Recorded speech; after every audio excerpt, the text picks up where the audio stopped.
Hi everyone, welcome again to Cynthia's Culinary Corner. I want to tell everyone a big hello, especially happy, healthy Valley. Today we're going to be making something really fun, especially for the holidays that we're in. I'm going to show you how to make a really good and delicious and decadent, but most of all, flavorful and moist banana bread. And I'm going to give you some tips that I think are very important to help you decide how you want to make your bread, any type of bread or banana bread. Something I really like to use in most of my recipes when I bake, when possible, is buttermilk. The reason why I like buttermilk is because it's a little acidic and has a little tangy flavor to your product, but more than that, it helps to break down the gluten that's in the flour. Therefore, your product will be more moist, and that's what we want. You know, we don't really want a bread that tends to get dry or hard a few days after you make it. And we don't want to use a lot of oil as well. So this is a wonderful product. It tastes good and it yields a delicious and soft, fluffy product. And it actually stays softer longer with time versus drying out. Now, something else I've shared with you. When a recipe calls for sugar, that's always granulated sugar, which is white sugar. I switch it out for dark brown sugar. Why? Because it's water soluble. It attracts moisture. Therefore, your bread or your cakes are going to be more moist. And it has a lot of flavor. A lot of flavor because of the dark brown sugar. So I really like that. Another tip I'm going to give you is whenever a recipe calls for a certain amount of vanilla, whether it's a teaspoon or half a teaspoon, I usually double it. Sometimes I triple it. It's up to you, but everyone always loves it, and you can just taste that vanilla. It pops. So we talked about the vanilla, we talked about the buttermilk, we talked about the dark brown sugar, and I think we're ready to get started. One more thing. A lot of recipes call for butter on your pan or parchment paper, which is fine, but I'm usually in a hurry, so I like to get this baker spray. You just spray it down real good, and what happens is when it bakes, you want to let your product cool before you turn it over, about 10 minutes, but it won't stick to the pan. So I really like this. So it's called a baker's spray to help prevent it from sticking. Okay, so you ready to have some fun? And let's get started. Come on over.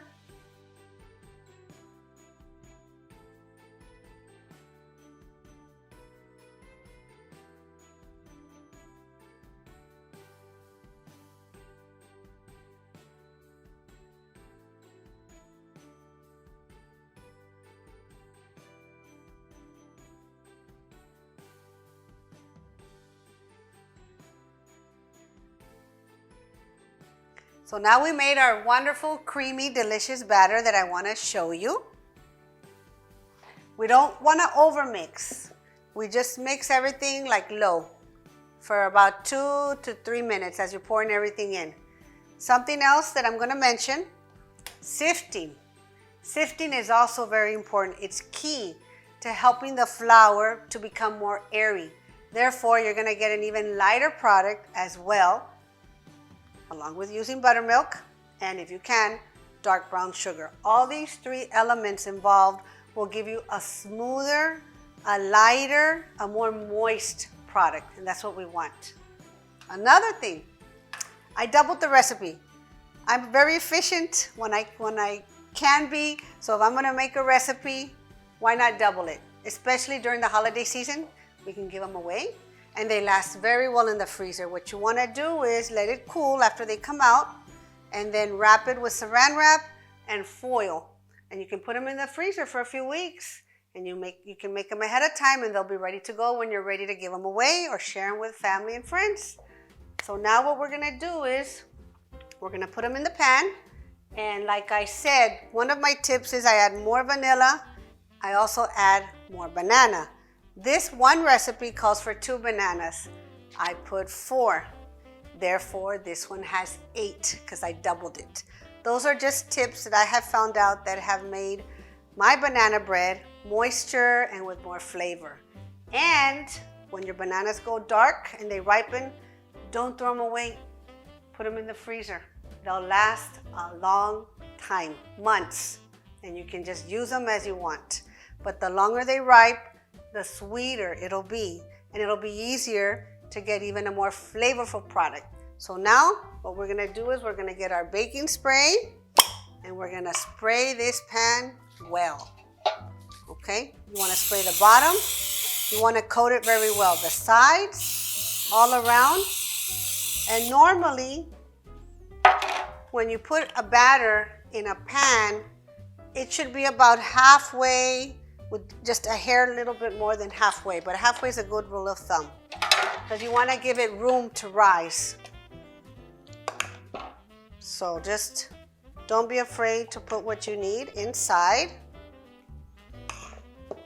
And it's going to be at 350. Always remember that everybody's oven is different, so you really have to know your oven. A recipe might say 350, 375. But if you know your oven overheats a little more, then you might want to lower it by 10 or 15 degrees. I normally do that. If it says 375, for my oven, I go to 350. So we're almost there. And you know what you can do? You can add nuts, pecans, walnuts in the batter. I personally don't like a lot of nuts, but I do like the topping to be crunchy. So sometimes I will just top the bread with some crushed pecans. Another key, before you put it in the oven, you want to cover the bread with foil and you want to tap it a little bit, 3 times to get some of that air out. That way it'll bake really well. You want to cover your bread for most part that it bakes. And the last 10 minutes, you can uncover it because you don't want the top to burn. You need the inside to cook well, to bake well, and the foil will help it to steam from the inside out. So let's go put it in the oven and we'll see a great product soon.